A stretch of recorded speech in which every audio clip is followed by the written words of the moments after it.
کلمہ طیبہ کے متعلق آپ صلی اللہ علیہ وآلہ وسلم کا ایک فرمان عالی شان ہے، جس کے پاس 70,000 مرتبہ پڑھا ہوا کلمہ شریف ہوگا، اللہ تعالیٰ اس کی بخشش فرمائے گا۔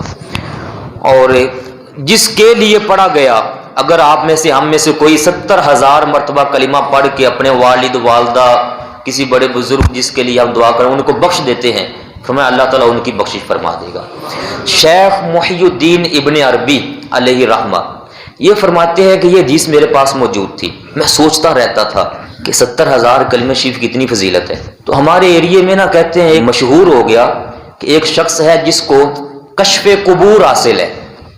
کشف قبور کا مطلب ہوتا ہے کہ اس بندے کو معلوم ہے کہ قبر کے اندر جو میت ہے اس کے ساتھ کیا حال بیت رہا ہے، اس کے اوپر کیا ہو رہا ہے۔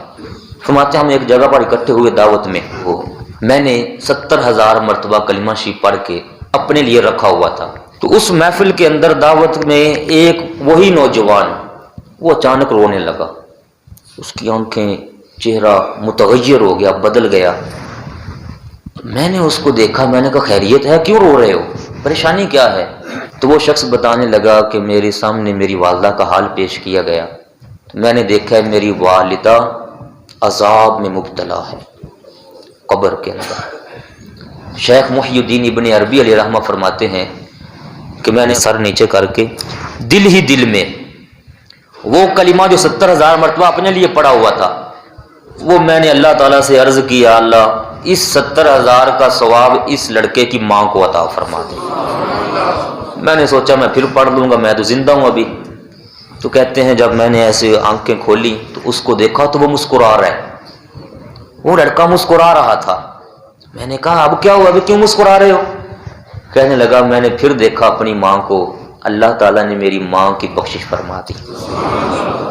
تو آپ فرماتے ہیں مجھے اس واقعے سے دو چیزیں معلوم ہوئیں۔